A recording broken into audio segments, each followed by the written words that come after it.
T440. Outwitting the devil. It may be helpful for every reader to inventory is a process. Such an inventory may disclose possessions of nonsense value, inventory of all blessings of life, and the effects of every gift. When I am in my life, I lose myself in my family and friends and the blessings they have. It is the reason all love is temporary setbacks into perspective. Some signs to be happy. The whole world is undergoing a change of such stupendous proportions that millions of people have lost atmosphere, doubt, indecision, fear. It seems to me that now is a splendid time for those who have come to the crossroads of doubt and never to be liberated from oneself. They should do so, finding help in liberating lessons.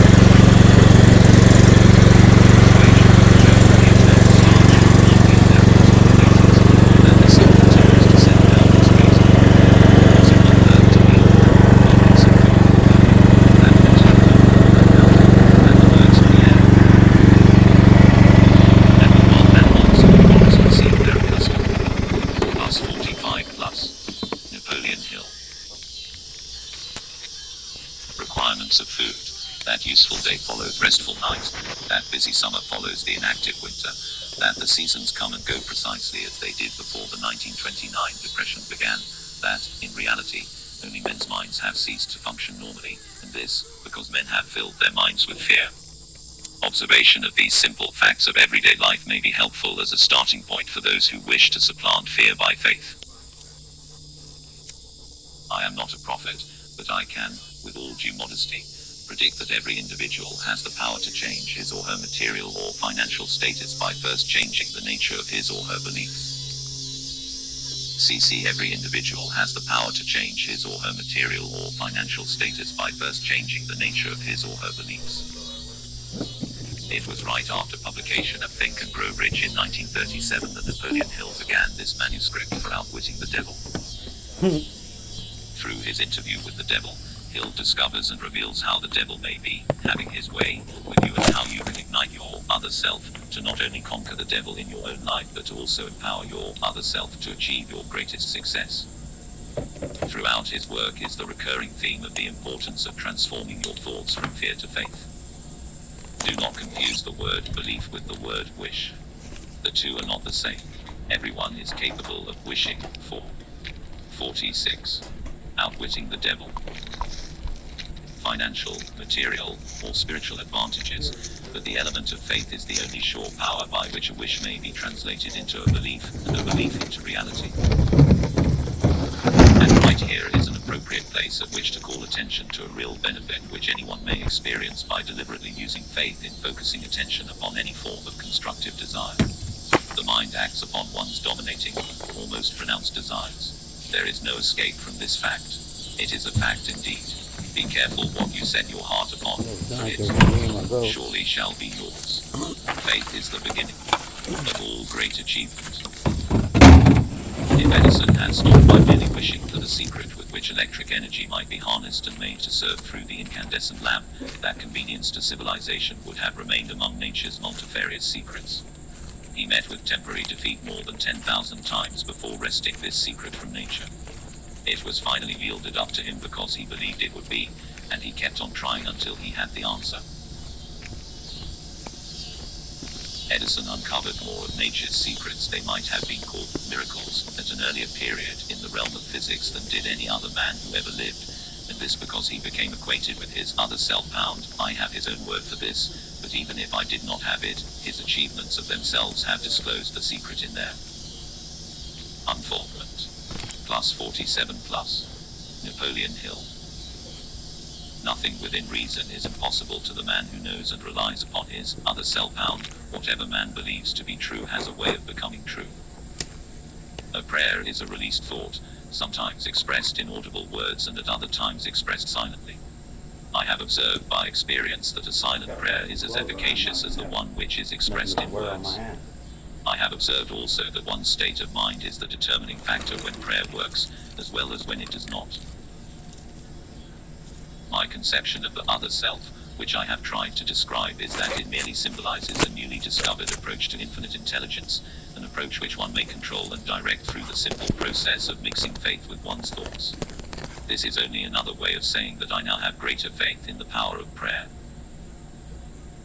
The state of mind known as faith apparently opens to one the medium of a sixth sense through which one may communicate with sources of power and information far surpassing any available through the five physical senses. There comes to your aid, and to do your bidding, with the development of the sixth sense, a strange power which, let us assume, is a guardian angel who can open to you at all times the door to the temple of wisdom. That sixth sense comes as near to being a miracle as anything I have ever experienced, and it appears so perhaps because I do not understand the method by which this principle is operated.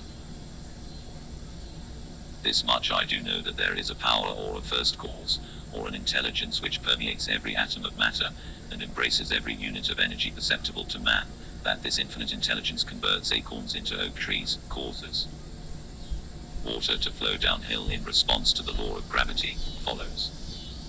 Plus 48 plus. Outwitting the devil. Night with day, and winter with summer, each maintaining its proper place and relationship to the other.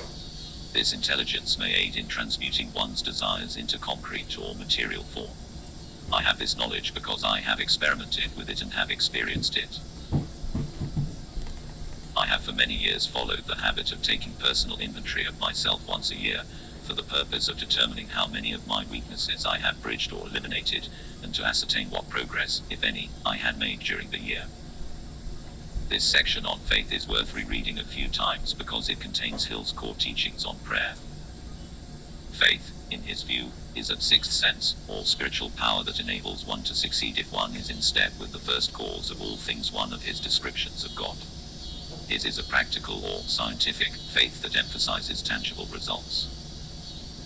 In the book 3 Feet from Gold, my co-author and I discuss the personal success equation that clearly reveals the importance of faith. Red brother will understand P plus T XAXA plus F equals your personal success equation. Combining your passion with your talent and then seeking the right association and taking the right action are very important components for success. Because I'm trying to get your ass out of jail. But it is when you combine all those components with a strong faith in yourself and your mission that you truly have your personal success equation. 49 plus. I've never even heard of that book before. Good call, Woodward. I don't even know where the hell this came I got the from. PDF and I'm barely reading it now, but he's going to be his own devil. Finding a feather. And then there it was. I really didn't even want to say that, but you know what? There it is. I thought it was funny that it was a small one, because I thought of a big one.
We're mimicking Scorpio.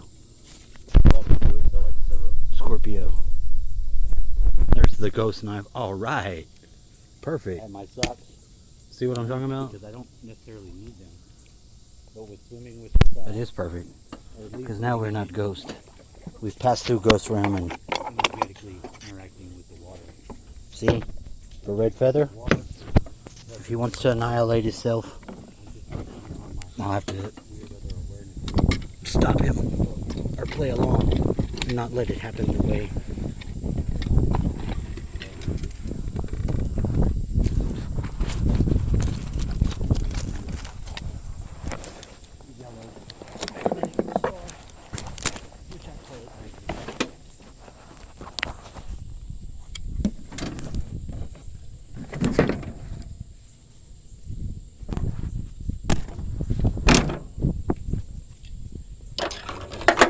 From this place,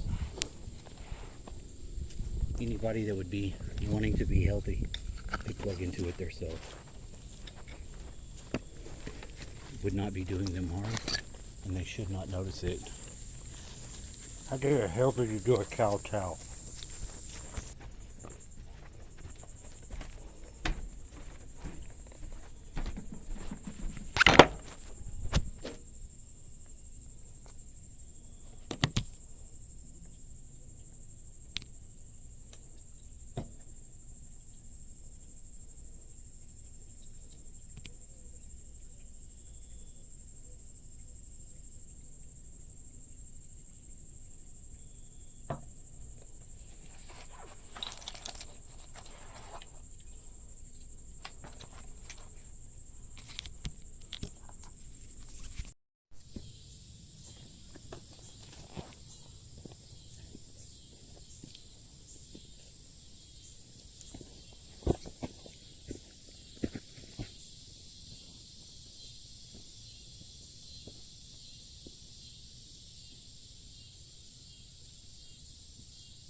I put the army boots on the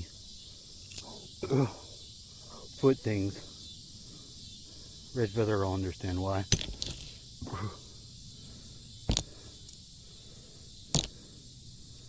If I put your wings on your boots, because I've got them, because I'm trying to get your ass out of jail, and you get out of jail, that's called success.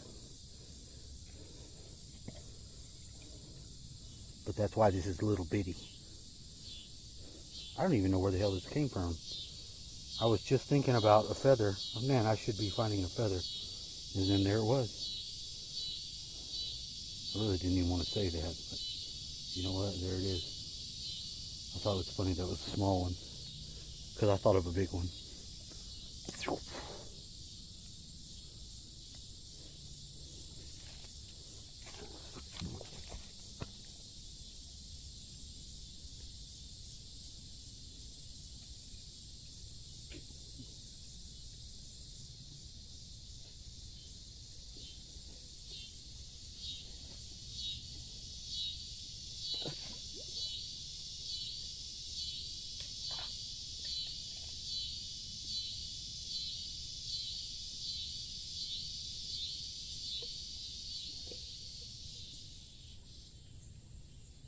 referred to as Your Majesty when I first read this interview. Then I realized that Hill probably intended to create just that reaction. And I read on, and, of course, the text does not reflect whether Hill might have used an ironic or sarcastic tone when so addressing the devil. Plus 58 plus. Outwitting the devil. Q. Have you proof of your claim? A. Yes, plenty of it. Q. Of what does your proof consist? Are of many things. If you want answers, you will address me as Your Majesty. Some things you will understand, some you will not. In order that you may get my viewpoint, I shall describe myself and correct the false notions people have of me and my place of abode. Q. That is a fine idea, Your Majesty. Start by telling me where you live, then describe your physical appearance. My physical appearance? Why, my dear Mr. Earthbound, I have no physical body. I would be handicapped by such an encumbrance as those in which you earthbound creatures live. I consist of negative energy, and I live in the minds of people who fear me. I also occupy 1/2 of every atom of physical matter and every unit of mental and physical energy. Perhaps you will better understand my nature if tell you I am the negative portion of the atom. QO, I see what you are preparing to claim. You are laying the foundation to say that if it were not for you, there would be no world, no stars, no electrons, no atoms, no human beings, nothing. Is that correct? True, absolutely true. Q. Well, if you only occupy 1/2 of energy and matter, who occupies the other half? The other half is occupied by my opposition. S9. Napoleon Hill. Q. Opposition. What do you mean? The opposition is what you earthbound call God. Q. So you have the universe divided up with God. Is that your claim? Not my claim, but the actual fact. Before this interview is finished, you will understand why my claim is true. You will also understand why it has to be true, or there could be no world such as yours, no earthbound creatures such as you. I'm no beast with a forked tongue and a spiked tail. Q. But you do control the minds of 98 out of every 100 people. You said so yourself, who causes all the misery in this 98% devil-controlled world, if you do not. I have not said that I do not cause all the misery of the world. On the other hand, I boast of it. It is my business to represent the negative side of everything, including the thoughts of you earthbound people. How else could I control people? My opposition controls positive thought. I control negative thought. Q. How do you gain control of the minds of people? Oh, that is easy. I merely move in and occupy the unused space of the human brain. I sow the seeds of negative thought in the minds of people so I can occupy and control the space. Q. You must have many tricks and devices by which you gain and hold control of the human mind. To be sure, I employ tricks and devices to control human thought. My devices are clever ones too. Plus 60 plus. Outwitting the devil. Q. Go ahead and describe your clever tricks, Your Majesty. One of my cleverest devices for mind control is fear. I plant the seed of fear in the minds of people, and as these seeds germinate and grow, through use, I control the space they occupy. The 6 most effective fears are the fear of poverty, criticism, ill health, loss of love, old age, and death. Anybody that would be wanting to be Says the devil, one of my cleverest devices for mind control is fear, the fear of poverty, criticism, ill health, loss of love, old age, and death. JJ. Q. Which of these 6 fears serves you most often?